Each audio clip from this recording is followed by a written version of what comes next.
Hello, this is Dark Druid back again with another video. This one would be an Elden Ring lore video talking about the Demi-Gods. I found a post on Reddit the other day, and I made my own comment, and I thought I'd make a video about it because I'm really interested in Elden Ring lore. I've watched like probably a good 40, 50 hours of lore content, especially from Smoketown and any podcasts he did, because I think his videos are very well done, very interesting. I recommend you go check them out if you're at all interested in the Elden Ring lore I'll be talking about here.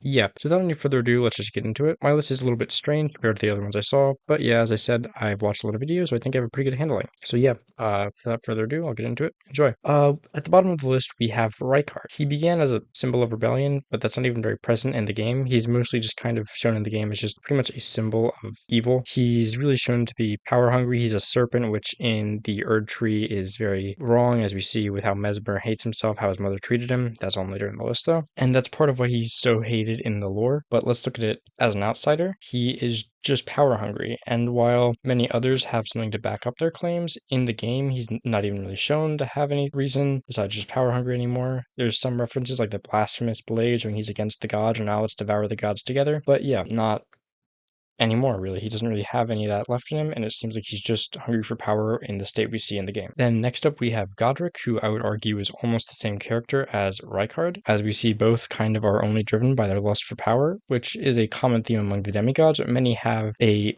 motive or purpose, and Godric has none. He has absolutely nothing. Where Rykard had his blasphemy, his rebellion at first, Godric never really had that. He had his golden lineage, which he thought gave him the birthright to it, but that wasn't a motive. It was just why he thought he should be allowed to have it, not why he wants to have it. And yeah, we don't really see him do anything for the people of his place. We don't see him have any ambition. He's just a pathetic excuse for a man, and much less a demigod. I think it's also an interesting thing to note that Godfrey comes back for his son Morgoth, who is an omen, and we never see him come back to Godric. And Godric, despite him not being an omen, although Godfrey was around at more of a crucible time, so he might be something there. But yeah, we see how much Godric loves the golden lineage, and Godfrey doesn't even come back for him, which is really telling. Alrighty, then last of the three I would put in the morally completely bad tier would be Mesmer. And this one is strange to many people because in the lore, we see so many people have such drive for him, such passion, such loyalty. He seems like a really great guy overall, and he seems to be just kind of scorned for his serpent nature. But ultimately,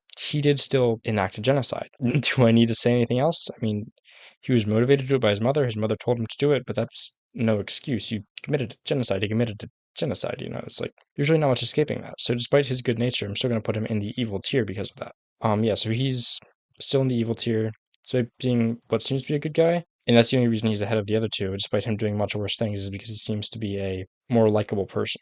But that doesn't really mean anything. Next up, we have Moog.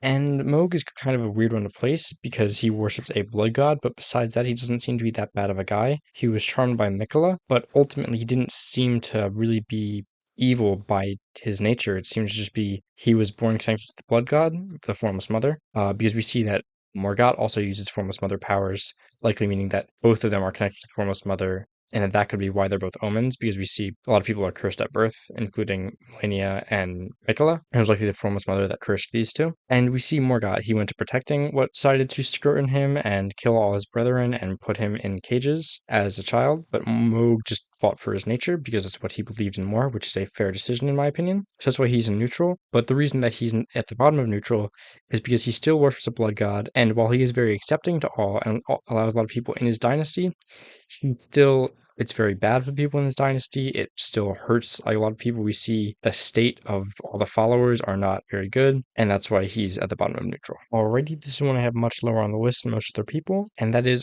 Ronnie. Ronnie is by all accounts not that terrible of a person. The way we see her, she seems to be relatively nice. She has some relatively normal ambitions, nothing crazy, but nothing evil either. But the only issue I have with her is in the lore when she killed Godwin. Godwin was, by all accounts, quite a guy, quite a good guy. And she killed his body in such a way that it is rotting and infesting the land to be able to bring her ambitions about. It was kind of her only option, but it was still a pretty terrible thing to do. It's also worth noting that caused a shattering, although she couldn't have known that, so I don't really blame that on her. Just something to note. Alright, after her we have Mikola. Mikola manipulated all of his followers, maybe even his own sister, and he got two of his brothers killed. That's a pretty bad thing. Those are all pretty bad. However, one of them is on the lower side of this list, and the other one may have allowed it to happen. And with manipulating his followers, he usually manipulated them away from worse situations, as we see with manipulating the one who is following Moog in the new DLC, where he, instead of following Moog since he killed him, he is now following Nicola, which I would argue is likely better. However, the real issues come in when we see what he left behind. And I think the biggest one is leaving Saint Trina behind. Saint Trina is his more loving and human half, and that could mean that the Miquella we see is very different than the Miquella in the lore. So it depends on which one you're looking at. I think that looking at Miquella pre-leaving Saint Trina and Miquella post-leaving Saint Trina are probably very different characters. However, all this being said, I think that his ambitions to make the world a kinder place, get rid of the outer god's influence, and be able to have everyone live peacefully is the best motivation for any character in this game, full stop. So this ends maybe on the worst side, but do they justify the means? In my opinion, yes. But it's up to each one to decide, and that's why he's not at the very top of the list. Alright, next up is Radahn. Radahn's by all accounts a pretty good person, even with Nicola noting him for his kindness. However, he is a warmonger, but many of his men are still loyal to him, implying that he was quite the good leader, and that he probably would have been a good Elden Lord should he have won the wars. The issue is what comes in with the Battle of Caelid. This may have been orchestrated by him to give himself a better death, and then be, of course, be revived by Miquella, so not really death, but you know. And if this is the case, that means he let many people die, not even for him to claim the title, but just to bring spectacle around his death, which is, in my opinion, pretty inexcusable, and that would likely bring him lower down on the list. However, assuming that that wasn't orchestrated by him, he might be a little bit higher, so that's why I placed him where he is. Next up, we have your maiden Melina, which is likely the Glomite Queen, and is definitely a demigod, as we see by some of her dialogue stating that her mother is inside of the Erd Tree and some other things. And she seems to be pretty good. She seems to be trying to get you to your goal, to bring about a new age, to bring a better world for the people now. And in the ending in which you become the Lord of Frenzied Flame, she vows to hunt you down for what you did, and shows her Glomai, likely because she is the Glomite Queen. And the reason that she isn't at higher up is because A, the people higher up are pretty good people, and B, what some of her Godskin apostles are doing, for example, the one having the carving festival, implies that the skins may be made out of, the cloaks may be made out of human skin, and if so, this would likely bring her down quite a few notches, however, unless it's bad people, but you know, still the implications are there. But it's also possible they choose the Godskin, so, you know, up to interpretation.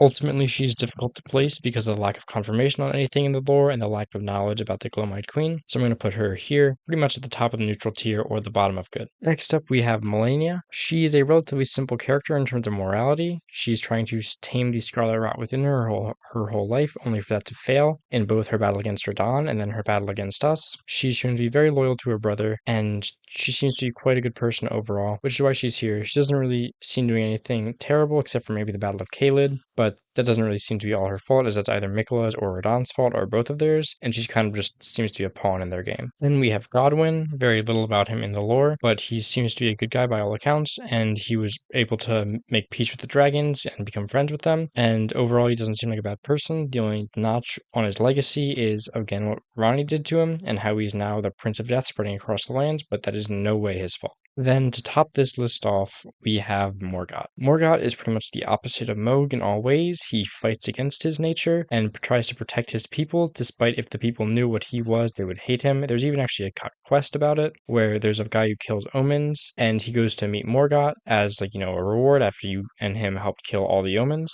and he finds out what Morgott is, and he asks to be killed. Not Morgott, the omen killer. But yeah, Morgott, he fights for his people despite him hating him and him hating himself, and he really isn't offensive during the wars, and he's just trying to protect the Erd Tree and protect his family's legacy. Overall, he seems like a great guy, and that's about it for this video. I hope you enjoyed, and if you have any differences of opinion, I'd love to hear them in the comments below. See ya!